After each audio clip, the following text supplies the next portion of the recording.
The Honorable Justices of the Supreme Court of the State of Iowa. Hear ye, hear ye. The Honorable Supreme Court of the State of Iowa is now in session. Thank you, everyone. Please be seated.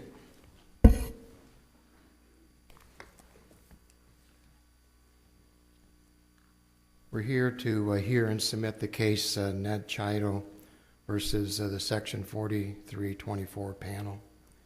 This is the time set for the submission and argument.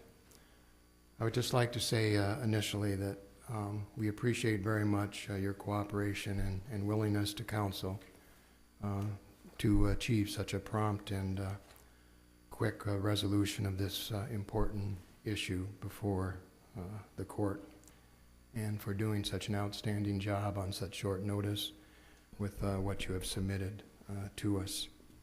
The process is extraordinary, if not unprecedented, but very much necessary for us to do. But I understand and appreciate that we're doing something in a matter of weeks that oftentimes takes a year. So thank you very much for what you have done. And we will do everything we can to do our work in the same way after these arguments. However, this morning, we're not going to expedite the hearing. The oral arguments will be as they are in all other cases. And Mr. Dickey, you may proceed.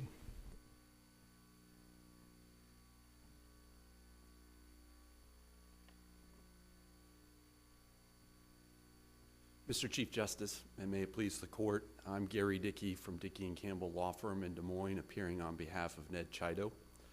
For nearly a century, this court has interpreted the term infamous crime as used in Article 2, Section 5 of the Iowa Constitution to mean any crime for which the punishment is imprisonment in a state penitentiary.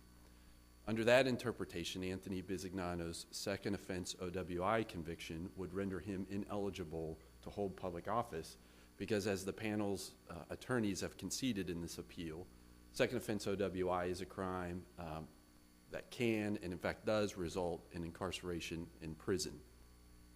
The central flaw of the panel and the district court's decision is that they ignored this constitutional definition from this court and instead used the definition set out in Iowa Code Section 39.3.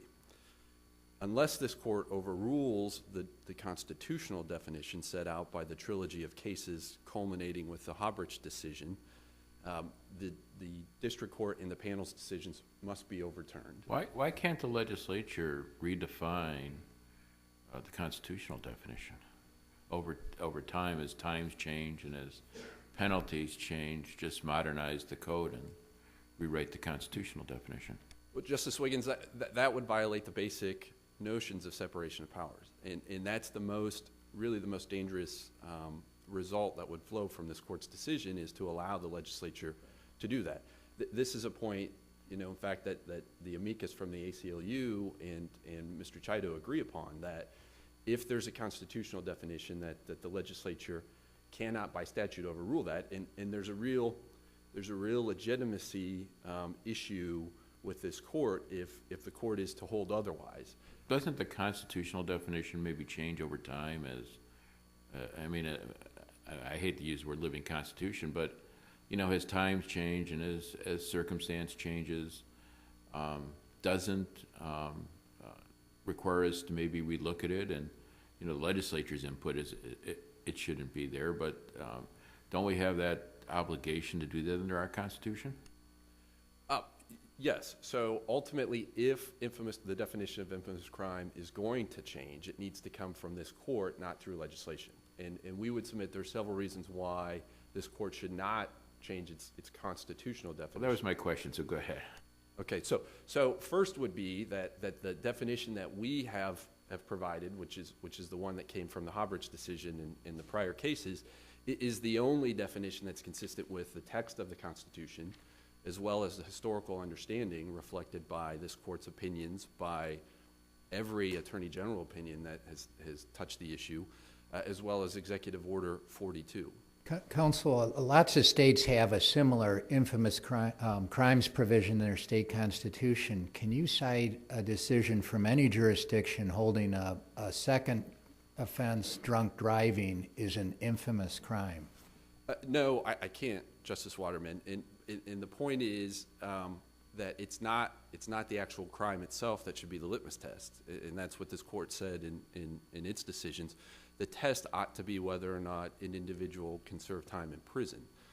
And there's a whole line of cases, particularly in federal case law, with respect to the grand jury clause that explains that that's what the test is. And other courts look at the nature of the crime for this. What would be the closest crime to an N.W.2d back in 1857 when we didn't have motor vehicles? Well, yeah, so I don't know that there would be a comparable crime. But to your point in that you take a look at the individual crime, what I would ask this court to do is go back to the Hobbridge decision and take a look at that crime, because that was a federal crime for tax evasion, which, if you actually look at what the punishment was in that situation, it was 12 months in prison, but it was suspended and the individual was placed on 18 months of probation. So if you actually compare the punishment that Mr. Hobbridge or the public official in that case actually received, it's less than what Mr. Bisignano received in this case. He got the standard 7 days in jail, which is typical for OWI seconds, right? That's the mandatory minimum. But he was sentenced to prison for 2 years, and the prison was suspended, and he was given probation and a mandatory minimum of 7 days in jail with credit for. If we do what you're asking us to do, how many voters in Iowa would be disenfranchised? The record's not clear on that, Justice Waterman, and I guess, so I want to raise 2 points to that. First is, nobody would be disenfranchised from this court's decision. They would already have been disfranchised as an operation of law by the value judgment that was made by the framers in 1857, carried forward and reflected by legislative decisions in 1978 and thereon, 1976, 78 with the criminal code revision. So as a practical effect, this court would not be disenfranchising anybody that has not already lost their rights.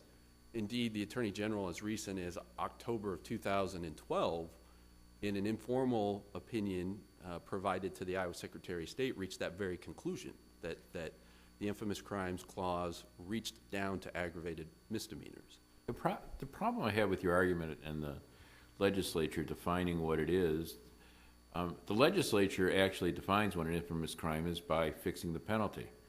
So what's the difference if they define it by fixing the penalty or by calling it something else than a felony, a misdemeanor, and then a felony and an aggravated misdemeanor, and saying those two things are different and one's not an infamous crime and one is? Because in reality, from the beginning of time, the legislature really defined what an infamous crime was. I disagree with you, Justice Wiggins, on that last premise. I think from this court's opinions, it's clear that the litmus test from a constitutional perspective has been whether or not prison's an option. And so the benefit of keeping that test is that it's a static test by which individuals can conform their conduct and understand the consequences, and the legislature can set policy based on that static definition. As long as I practiced law, there's been different degrees of theft, and they keep changing the amounts. And 20 years ago, what was a felony is now a misdemeanor. So they reclassified that from your definition of infamous crime to a non-infamous crime by raising the limits. I mean, so things change, and the legislature reacts to it that way. And they did it this way by calling it an aggravated misdemeanor rather than a felony. And that's fine. I mean, there are several remedies if Iowans feel that this would be a disfavor, if they don't like the outcome of this, and the remedy would be to change the sentencing structure for second offense OWI or aggravated misdemeanors in order to avoid the penalty of the infamous crimes clause. Mr. Dickey, you've said that you think the text of the Constitution supports your position. The word is infamous. Now, I think if you asked, say, an English teacher, what is an infamous crime, if you just kind of in a out of context handed them that word and said, wouldn't people be looking at the nature of the crime? They would focus on the nature of the crime, not necessarily what the punishment would be? Infamous seems to denote some quality or aspect of the crime, which is what the California and the Indiana Supreme Courts have concluded in interpreting constitutional provisions that are fairly similar to Iowa's, right? Yes. So I guess if you're going to engage in the textual analysis, what we would ask you to do is to take a look at how the term was understood at the time of its ratification in 1857.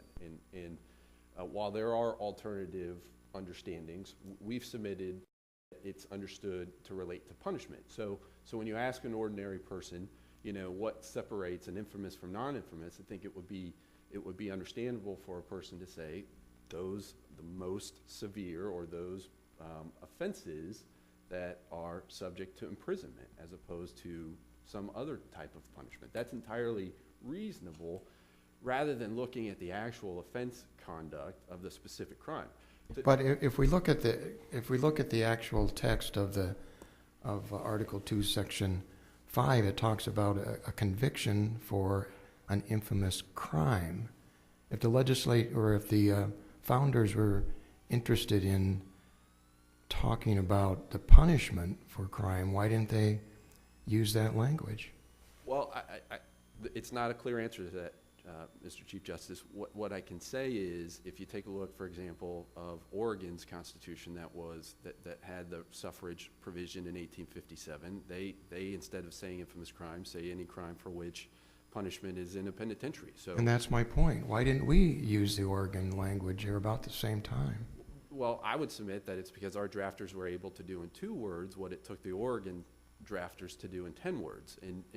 But the point is, if you look at the understanding, the historical understanding of the text as it existed in 1857, and what we've tried to do in our brief is to provide you the historical development that they really moved. That the criminal justice system in the United States was moving away from the felony distinction from common law, which was essentially a capital crime, into something less than that. So when the ACLU or the panel suggests that the Snyder decision from Indiana ought to control because that's the true common law understanding of it, we would submit that that's historically inaccurate, that there is a point starting at least in 1829 at the ratification of the New York Criminal Code where we shifted away from that testimonial understanding of infamous crime to one that is based upon punishment. Counsel, as we try to sort this out, we look at the nature of the crime, we look at the nature of the punishment, but wouldn't you agree that the purpose of the constitutional provision has at its core the idea that we need to protect the integrity of elections? Not necessarily. That may be that is a reasonable understanding. Why shouldn't we conclude that is the proper understanding? Well, I mean, there's a case that I didn't cite from Judge Friendly in the Second Circuit where he talks about the right to the disenfranchisement for felony statutes in the federal context, and what he cites is this kind of John Locke type of social contract theory that the criminal code is really a reflection of that, and if you're an individual who doesn't conform your behavior to very severe types of crimes for which the legislature has deemed the punishment to be harsh and severe, then you have violated that social contract, and therefore you lose certain rights. You lose the right, for example, to have just basic liberties, because you can be put in prison, your mobility, you lose the right to work, you lose the right to be free from unreasonable searches and seizures in a prison context. So it's entirely reasonable to take a look at it from the social contract perspective and to conclude that our framers intended individuals who couldn't conform their behavior to crimes for which punishment is severe are not entitled to the right to vote and hold public office. I'll tell you where my problem is, or the disjoint comes with me, is when the Constitution talks about these infamous crimes, and I think it relates to honesty and integrity, those kinds of things that, if you're a horse thief back then, you're probably going to go to prison.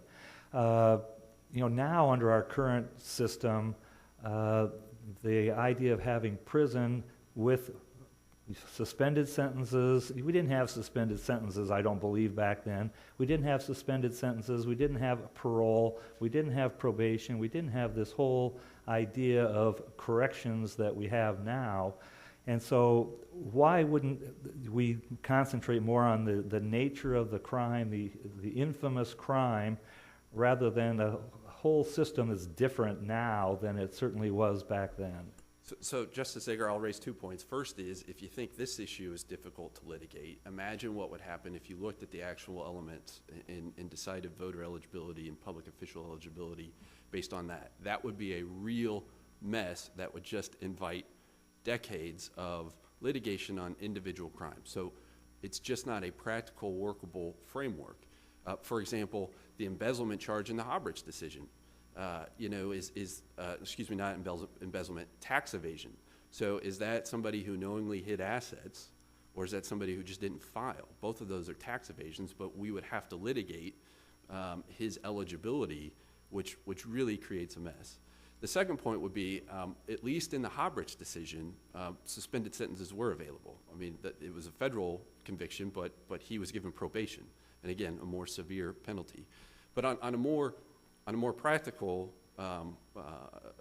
illustration, and this gets back, Justice Mansfield, to your concerns, if you adopt a Snyder versus King definition from Indiana, where you limit it only to essentially election misconduct, as I read that, virtually nobody in Iowa is convicted of election misconduct, maybe only a handful. So let me just illustrate what that would mean for Anamosa, for example. That penitentiary houses approximately 1,200 people. That's in House District 96, and all of these are facts that you can pull from the state's websites. If you go and look at the number of individuals who voted in 2012 for House District 96, 1,200 would have been able to take a primary on either side. The problem with that argument is that the Constitution says you must disenfranchise people who've been convicted of an infamous crime. It doesn't bar the legislature from also disenfranchising felons, even if their crime is not, quote, infamous. Well, I think I disagree with that. So if the Constitution sets the minimum qualifications for a voter or for an elector, I don't think the legislature has the ability to raise that bar. I mean, the legislature, why not? Well, the legislature couldn't come in and say that 16-year-olds can vote.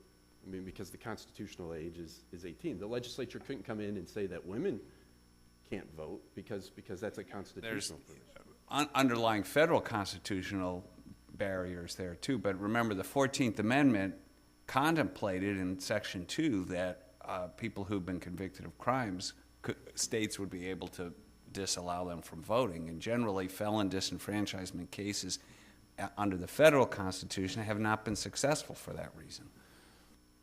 I guess I'm not sure that I disagree with you. I mean, I don't think that hurts our argument anyway. I think it supports it, that states are free to set voter qualifications. In this case, Iowa's done it through the Constitution, and those basic voter qualifications cannot be changed by statute. In fact, I think it's the Cogshell decision that we cited in our brief that explains that. Once there's a baseline, legislation can't overturn a constitutional eligibility.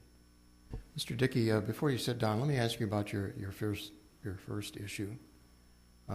You are claiming that the Attorney General should have been disqualified from the panel process. Are you interested in pursuing that issue at this point? Yes. But don't you risk? What would the remedy be? You're correct. Given the truncated time we have before the primary, it's essentially a violation that leaves us with no remedy. We're not asking the court to send it down as it normally would, but because it's an issue that in this type of case would evade a remedy because of the truncated time, it's an important issue that we're asking the court to provide. Well, isn't it just so very fact-specific, though, that it would apply only to this case and this case only? And that the remedy would be either for us to declare, well, there were still 2 votes in favor of the decision, so the Attorney General's vote didn't make any difference, or we could reverse and remand it back to the panel to have it done again, and then you've defeated the whole purpose of your appeal. What are we doing with this issue? Well, it would be, we're asking for the court, because it is an important issue, and it's one that has the potential to reoccur. For example, this is the third Section 4324 panel decision since 2012, that when there are cases, in not just a tribunal for Section 4324, but any tribunal, for example, boards of adjustment, that when there are conflicts of interest or even the appearance of bias, that it requires recusal from members of that panel. Now Well, that law's out there. There's no problem there, but each case rests on its individual facts. What are we going to accomplish if we decide this issue? Well, so that the next time that a situation comes up like that, we can point to the Chiodo decision to as a basis for our motion for the Attorney General to recuse himself. I mean, the other point is, I would hope that this court would not suggest that, impartial member of a three-person panel, that's harmless error as long as it was a 2-1 or 3-0 decision.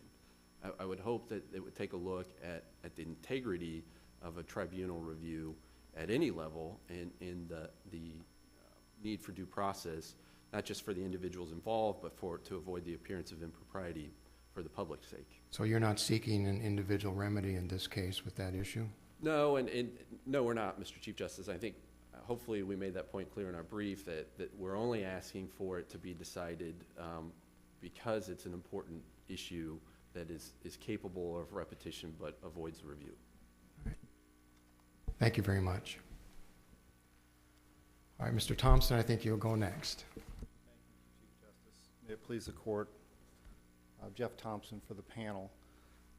First of all, let me thank you for doing this on an expedited basis. I know it's outside the scope of your normal duties, and we certainly appreciate it. Let me begin by simply saying that, this is a difficult case. It's very important issues. It's not simple or straightforward as suggested. And just cut to the chase here. You want us to look at the type of crime to determine whether it's infamous or not. Is that my understanding? Yes. Well, why shouldn't an OWI third, which is a felony, be a disqualifier when OWI second isn't? Well, because... And why would a theft under $1,000 not be a disqualifier? Because it's an aggravated misdemeanor, and a theft above $1,000 be a disqualifier. I mean, what you're at, and answer that, and then I have another question. Okay, absolutely. I think the question you asked, Mr. Dickey, answers your question, which is we're looking at what we should be looking to make this determination, infamous crime or infamous punishment. Mr. Dickey wants you to focus on punishment. Your question to him was, well, since you're looking at crime and punishment, doesn't the legislature necessarily have to draw that line? We think the proper focus is the crime. Frankly, we think that that's what the Halbert Court did when they wrote what they wrote back in 1957. But Can an OWI third vote? no, Why? because the legislature put it on the felony side of this line, and the legislative framework that we have today draws the line at felony, and that is consistent with the result in the trilogy of cases we're here to talk But about. isn't that inconsistent with Cogashell? The city of Des Moines did not allow women to vote. And the court said there is nothing in the Iowa Constitution that prevents women from voting. And they overturned the whole election. So how do you get around Cogashell then? Well, I don't think it mandates that result. In other words, we're here, again, you pointed out that the legislature can and does change public policy in determining what the public perception of various things are. When we go all the way back to the analysis, even in Flanagan, what that did was link this idea of infamy, infamous crime, to what the public perception was, and the legislature draws that line. But you're falling for the, you're making the argument that the legislature can define what infamous crime means by saying felony and not felony. And as I read Cogashell, our court was very clear the Constitution did not prohibit women from voting, and the city of Des Moines couldn't. And I don't see how this is any different, how if the Constitution doesn't permit people non-infamous felonies, then how can the legislature prohibit them from voting? Well, I think that the legislature, in doing what they've done in the election code as revised in 1994, has drafted something that is absolutely consistent with this court's prior decisions about where the line is. I mean, part of the problem here in focusing on punishment is that he's asking you to apply a test in these words without considering what they meant in 1916 or 1957 when they were written and when they were adopted. When they said that, penitentiary meant felony, absolutely. But when the legislature enacted this aggravated misdemeanor class of crimes, they knew what the definition of infamous crime was. I mean, they didn't do it in a vacuum. We have to assume they knew that anybody who goes to the at least our decisions and your Attorney General opinions said that anybody who goes to the penitentiary for more than a year can't vote. They're disqualified from voting. I mean, they had to know that when they did it.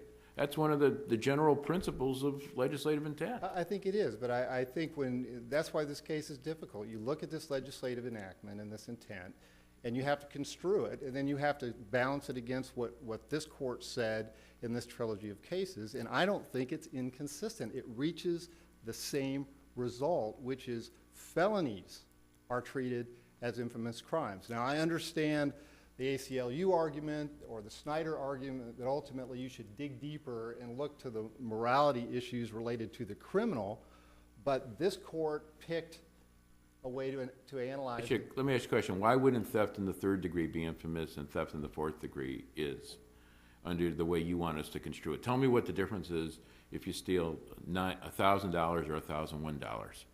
If you're just looking at the type of crime as defined by the legislature, it's different. If you're looking at the measure of infamy or of the moral turpitude, I guess you put it on a scale and you take more, you steal more, it's different in quality as well. But that's a different test. I don't think we're arguing that you should Isn't it infamous to steal $1,000? I mean, everybody who has an aggravated misdemeanor who stole money under $1,000, I mean, that's infamous. The way I read infamous, it's theft, it's dishonesty. I mean, why are we going to disqualify all those voters now if we adopt your test? I don't disagree, but what we're arguing for is not to adopt a new test. We're not arguing for the Snyder solution, which is to go back and reinvent this wheel because of the difficulty. What we're asking you to do is to look at these three cases that are in existence that this court decided 100 years ago. But right now we have this great bright line. Go to prison, you can't vote.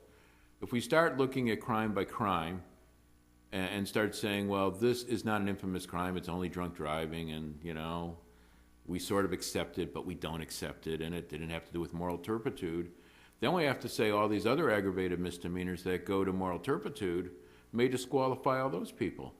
So we may let these OWI people vote. I mean, this is not just getting someone on the ballot.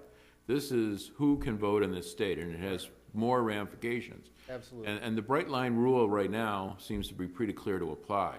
When we start picking and choosing which crimes which crimes are infamous based on something other than the punishment, it creates all kinds of problems for not only you, but the Secretary of State to decide who can vote or who can't vote, and gives him or her lots of discretion to say who can vote and not vote. And we'll be here the next 20 years going through every crime in the code, whether or not they can vote or not vote. Well, I think the bright line test, though, is flawed because it's locked in time. And so if we take that to its logical extension and look at the Wilson case, for example, or the Flanagan case, when they talk about infamous punishment, which is what starts this, there is no such thing as infamous punishment anymore.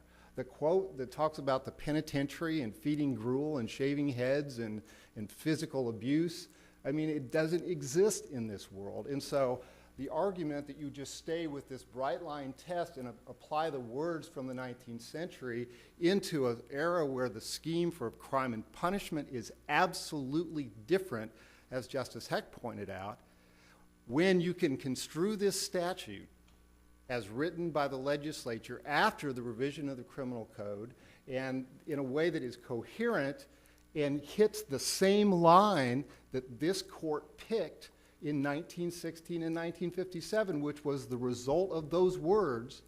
If you look at the Bopp case and the Polly case that we cite, At the time they wrote those words, they equated felony to penitentiary. That was the only way to do it. The code didn't define individual offenses. When you look at the code as cited in the Bob case, they had to look to the punishment to decide whether something was a felony or not. When you look to the statute or to the constitutional language, it talks about treason, felony, and other infamous crimes. So arguably they made it more narrow back then, but you can apply those cases. Give me your definition of infamous crime. If we're going to write a case for people to follow and the Secretary of State to follow and the voters to follow, what is your definition of infamous crime? Felony. Why didn't the founders use that word then instead of Well, infamous? I think two things. Number one, if you look at the line of cases, you look to the ACLU's detailed brief, there were two lines of cases that were conflicting. One looked at the nature of the crime, one looked at the nature of the punishment, and what we get is an amalgam in some of these cases where you got Blodgett that finally applies it in the context of elections, applies the Flanagan test, which is a Fifth Amendment issue, but in the context of a society where you don't know whether something is a felony or a misdemeanor until you look at what the sentence actually is. But the founders, when they wrote the Constitution, could have chosen the word felony. And if you read I know it's real dry reading, but if you read the Constitutional Convention, they used felony when they wanted to use felony in their discussions, but they chose to use infamous crime. Doesn't that tell us something? Well, it tells us that at the time of the Constitutional Convention, it was probably broader. If you look to the Palmer case in particular, as pointed out by the ACLU, what was undisputed was treason and felonies, both of which are in the Constitution, and talking about infamous crimes in a different section. The other issue is these nexus crimes, these criminal falsity crimes that go to the core of the trustworthiness of people. And different courts have gone off on that, but what happened in Blodgett and then in Halbricht is they adopted the Flanagan test from the Fifth Amendment jurisprudence, but they did it in a context where it is absolutely consistent with the original intent that a felony is clearly and undisputedly an infamous crime. So arguably it's too narrow, but it's what this court did, and you can interpret the current election code in a way that is consistent with those cases. Could you go back to Justice Heck's question asked to your opposing counsel? What is the purpose of the infamous crimes provision in our state constitution? What was it intended to do? Well, I think it was clearly intended to disqualify from elector status for holding office and for voting people who society had judged unworthy. And when you look at Palmer case in particular, it wasn't just crimes of falsity. It had treason in there and it had felony. So it was broader than felony under that common law line. But in Blodgett, they picked penitentiary equals infamous crime, and you can harmonize that with everything, including this statute, if you just simply say what they meant was felonies, because that's all it meant in 1916 and 19. Does it make any difference or what's the impact of the fact that this provision in the Constitution was amended in 2008? Does that have any application to the arguments today? I don't think so. I mean, I think that the failure to act on something doesn't indicate an intent about anything. It just reflects how hard it is to act in some cases. I think that is cannot be read as an intent not to make a change under those circumstances. But I think that as we move forward and we look at the intent of the legislature, that is so clear and it is contemporaneous and it reflects the changes to the criminal code that changed crime and punishment, that created crimes that didn't exist at the turn of the century, and types of punishment, as you point out, CBC, this whole idea of CBC, as we point out in our brief, is more like the jail on the side of the dichotomy that existed in 1916, and certainly the N.W.2d sentencing is closer to that line. So it reflects a public perception that has changed, which is really the point, Justice Waterman, of what it was trying to do. And the Wilson court that was the start of all this in the Flanagan case, expressly said that the societal views of what is infamous can and will change over time. The legislative... Is there any evidence that in 1857 crimes related to drunkenness were considered infamous? Not that I'm aware of. But I think it's referred to our brief, and I want to make sure that I'm clear on the record, is that in 1916, OWI second was a felony.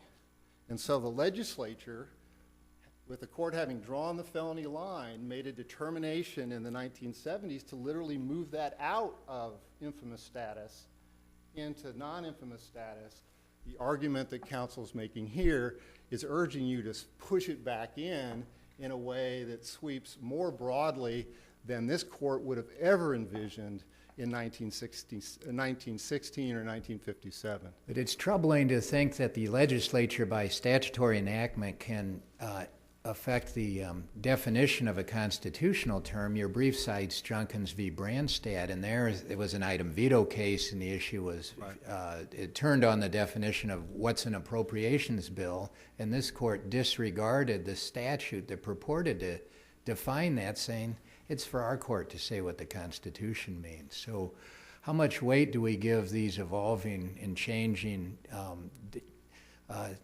categories of crime and punishment in the criminal code, or isn't our focus on what infamous crimes meant in 1857?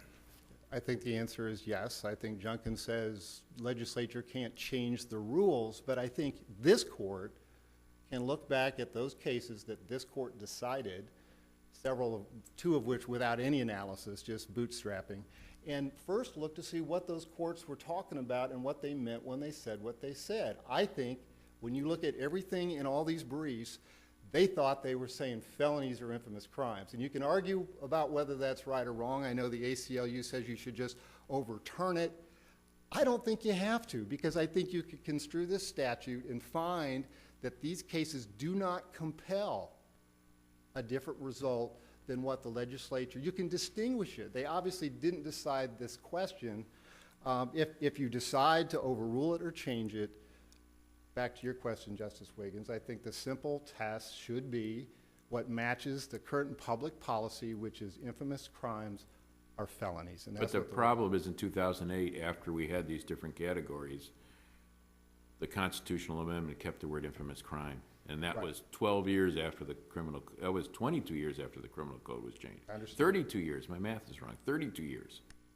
And I've taken up more time than I had, and we're trying to split, so thank you. Thank you as well, Mr. Thompson. Mr. Glazebrook. The Renner would put 7.5 minutes on. Thank you, Mr. Chief Justice, and may it please the court. Joseph Glazebrook for intervener Anthony Bisignano. 98 years ago, this court decided the Blodgett versus Clark case, and in that case, this court linked punishment to the definition of infamous crime. Today, this court should affirm the decision of the court below and, additionally, should take steps to clarify that punishment should not be the definition of infamous crime. The court should define infamous crime based on the nature of the offense. If you look, and to clarify, the difference between the intervener and the panel in this case is that the intervener largely agrees with Mr. Dickey that the definition of infamous crime is a constitutional definition and that the statutes go only so far in helping this court decide what that means. The statutes certainly might evidence legislative intent at a particular moment in history, but they are not the final word on the question. And I think if you look at what this court might consider in the context of if the legislature passed a law that said harassment third degree is a felony, would this court countenance that somebody who engaged in annoying messages or phone calls, which is harassment third, would that person be subject to the deprivation of his right to vote under the Constitution? And what about the person who stole $1 less than the felony theft? I mean, wouldn't that person should be deprived under your argument? Well, Justice Wiggins, I think that the theft context is different because it might fall into the category of crimes that are considered crime and falsi And to the extent that it might fall into that category, I think this court should look to the historical definition of infamous crime. The historical definition was a crime so heinous in its character so as to render the person incompetent to testify in court. And, of course, this concept of testifying in court is linked to voting at common law. But without a bright line rule, how, aren't we giving, I guess it's a Secretary of State, he or she, it's a he now, but he or she the right to decide who can vote and who can't vote by deciding what's infamous and what's not under your argument? We're going to be here, every 2 years, we're going to be here for 16 of these expedited appeals every time trying to figure out if this crime will let someone vote or not. I have 3 points to make on that. First of all, I do think the Secretary of State has a role to play. If this court were to announce a standard, I think the Secretary of State might be one person who would be charged with applying that standard in the executive context. But second of all, the courts that have moved away from this, the older versions of what infamous crime means and sort of away from this punishment model have had, there don't appear to be any problems. For example, in Indiana, the court announced this affront to democratic society and undermining public administration standard, and there doesn't appear to be any problems there. The California court, in the Otsuku decision, I think was 1966, and there hasn't been this chain reaction of cases with unclear outcomes. The California case announced there must be a clear nexus between the crime and the purpose of the disenfranchisement provision. So to the extent that those other states seem to be doing fine, I think this state would do fine under a similar standard. Does your definition, though, require that people who commit theft and unlike charges that are only aggravated misdemeanors be disenfranchised? I mean, how do you draw that line at the $1 difference? Well, Your Honor, I actually don't think theft would qualify as an infamous crime because I don't think at common law our current version of theft under the statute would actually line up with the common law definition of larceny, which required caption and asportation of the tangible item. Our theft version is much broader, and I think there's a lot of types of theft that would not rise to that level. And I also don't think that at common law all theft was considered a crimen falsi. I think only theft by trick, types of fraud, those sorts of things would have been. So is it possible that there's a narrow type of non-felony case that could be infamous? Yes, but I think that would be very narrow because of the language used in the historical Under your cases. definition, who would be precluded or disqualified from voting? Give me some crimes that would do it. Well, I think perjury, for example, election, tampering with an election, those sorts of crimes that the Indiana case listed actually in the opinion. What about murder? Well, and that's an interesting question. I personally take the view, obviously the court doesn't have to decide that specific question today, but I personally take the view that murder probably would qualify as a infamous crime because at common law it was clearly a felony. What about involuntary manslaughter? And the line has to be drawn somewhere, and I don't believe involuntary manslaughter is closer to where that line would be. I think the ACLU would take the position that they are not infamous crimes. I think the involuntary manslaughter is pretty close. Now, who decides it? You're having trouble figuring out here, and you're legally trained and probably worked all weekend on this.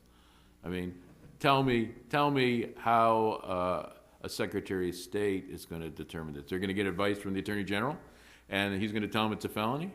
Well, I think everybody agrees here that this is a complicated issue.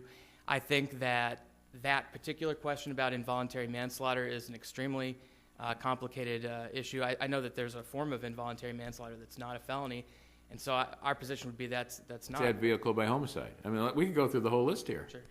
Well, I think that Homicide by vehicle, I'm sorry. I think the nature of any appellate case is to invite future litigation. I think that that's not a problem. I understand the court's concern about having a bright line rule, and that's easier to work with. But there are two problems with this punishment standard from that perspective. One, we have to look at the intent of the framers of the Iowa Constitution, regardless of the practical problems with that, whether it takes a little bit more time in court to resolve those issues. And second, there's nothing wrong with having somebody litigate these issues in district court. That's the point of the district court, to take the issue tee it up, get both sides to put before a court and make a final decision. What's your position on the purpose of the infamous crimes provision of the Iowa Constitution? Your Honor, Justice Waterman, I think that the purpose of the infamous crimes provision was to deprive somebody of the civil right of voting based upon concerns that that person had sort of undermined the whole process, the democratic process, just like the Indiana court talks about.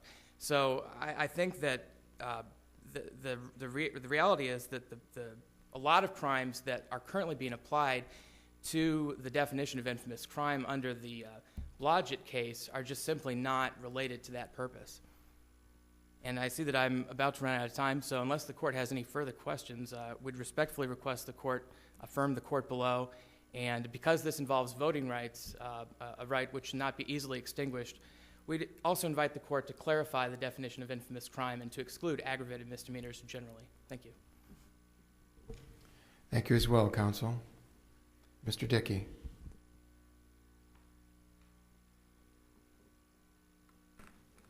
Mr. Chief Justice, and may it please the court, it appears from our discussion today that this is really a matter of drawing lines, and the interesting point would be that the panel's attorneys are drawing a line based on the severity of punishment, and that's a distinction between felony and misdemeanor. That line was already drawn by this court in the Hobbridge decision and before that, based on severity of the crime. It appears that the panel is just uncomfortable with where this court has drawn that line.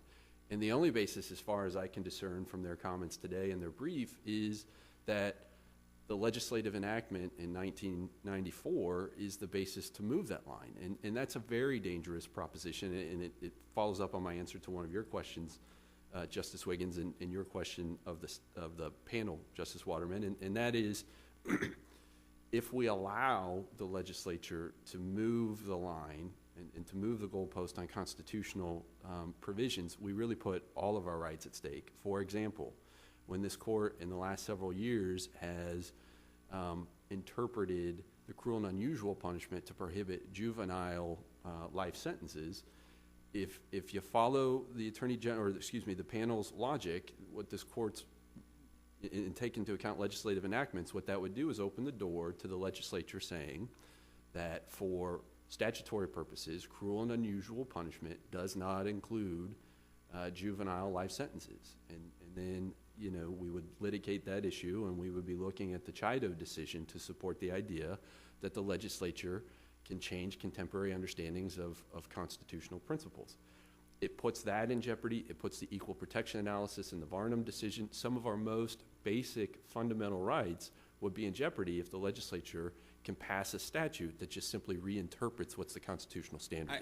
I think there's a lot to that argument, and I totally share that concern, but I still don't understand where if Article 2, Section 5 is a one-way provision, it just says these people must be disenfranchised, why the legislature can't add to that category, as long as it's people who've committed a crime. Now, I recognize there's some kind of language in this Coggeshall case from 100 years ago, but you've already said you don't agree with Blodgett, which was from the same time era, and maybe some of that language in Coggeshall. Maybe Coggeshall is certainly right on its facts, but maybe we don't need to follow that loose language. I mean, clearly the legislature can add to some extent to the requirements you have to meet to be a voter, add things that aren't mentioned in the Constitution. I categorically deny that. I'm not going to accept that premise, Justice Mansfield. I think there's actually an Attorney General opinion that we cited in our brief, right in that string citation with the Coggeshall, that sets it out that when the Constitution sets a floor on voter eligibility, that the legislature can't subsequently raise that floor. So I just will not accept that premise. But give me an argument based on the 1857 Constitution why they can't do that. Well, so 1857, the first provision said that only white men could vote, and the legislature couldn't come in and say we interpret white men to mean all men of all color, including women, and change the voter eligibility through legislation. I mean, that's the most practical.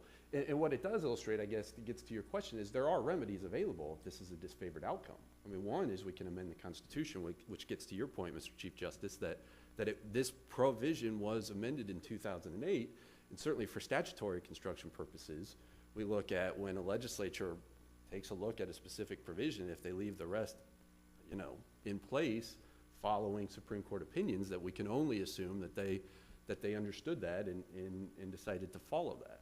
But there's also another remedy, and that would be to have the uncomfortable conversation at the legislative about why are we sending people to prison for An example, I mean, are there residency restrictions in the Constitution? There amount of time you have to be a resident of Iowa before you can vote? I mean, I don't know the answer. I don't know the answer. But I mean, couldn't the legislature constitutionally pass something saying you have to be a resident of Iowa for 30 days before you can vote in the state? Perhaps. I don't think they could say you could do it for 5 years. I mean, I think you would have to go and do the same analysis we're doing. But the point I'm making is, if you look at Article 2, Section 5 textually, it does set a floor, it doesn't set a ceiling. And it doesn't follow necessarily from the language of that article why the legislature couldn't expand the list of crimes that would disqualify you from being a voter beyond the ones listed in Article 2, Section 5. I guess they could. The way they do that is then they just make those crimes more, subject to the penalty of punishment in a prison.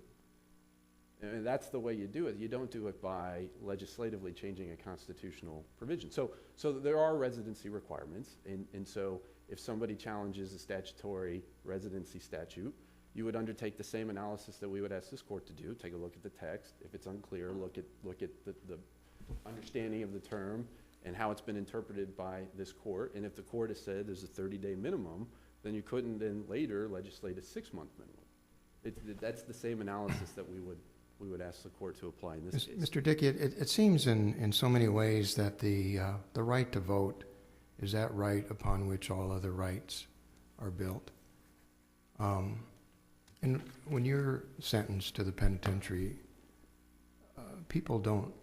prisoners don't lose all their rights. They lose some, but they maintain others.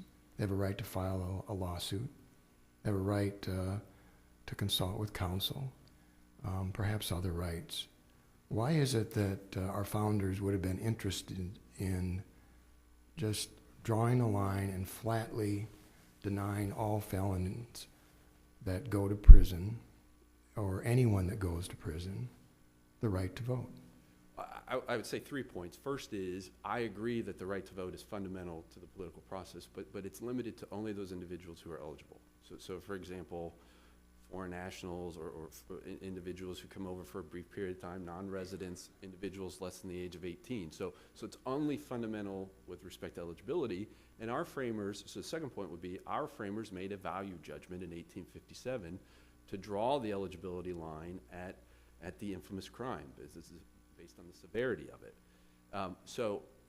I don't know the precise reason, but perhaps administratively, they didn't want individuals voting from prison. I mean, so if we accept the ACLU's definition, for example, we're going to have to set up voting booths in Anamosa, and there may be some distrust about their ability to participate in the political process because their inability to conform behavior to society's expectations on the most severe types of crimes. We don't construct legal tests simply out of convenience. If it's easy to draw a nice clean line, then that's not what we do. Our job is to dig down and try to determine what was the context and the objective of this constitutional amendment. The point's well taken, Mr. Chief Justice, and we're not asking you to pick a line from nowhere. We're asking you to pick the line that's consistent with the text. I mean, the panel essentially is asking you to draw a line that's inconsistent with the text. And that's what's important here, is they don't disagree that severity of punishment should be the measure of the line. They just think it should be based on this label of felony versus misdemeanor, as opposed to the actual true effect of the severity of the crime, which is the place of incarceration. So for those reasons, we would ask for you to reverse and vacate the district court and panel decision. Thank you. Thank you as well, Mr. Dickey. The case then will be submitted. Mr. Dickey, what is the time frame that you were requesting? Polk County Auditor has indicated that they must have these ballots mailed by April 18th to comply with federal law in terms of military access to ballots. They've indicated if they have a decision by April 15th, they can get it to the printer and in the mail by April 18th. Thank you. All right, again, the case is submitted, and let me just add that the quality of the arguments this morning have certainly matched the quality of the briefs, and we thank you again for all the hard work you put into this. The bailiff may adjourn court. Hear ye, hear ye. The Honorable Supreme Court of the State of Iowa is now adjourned.